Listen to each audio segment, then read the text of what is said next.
வலப்பக்கம் சுழலும் பூமி பந்து திரும்பி இடப்பக்கம் சுழலுது உன்னாலே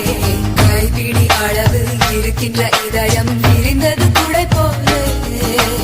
20 வருஷம் பறவையை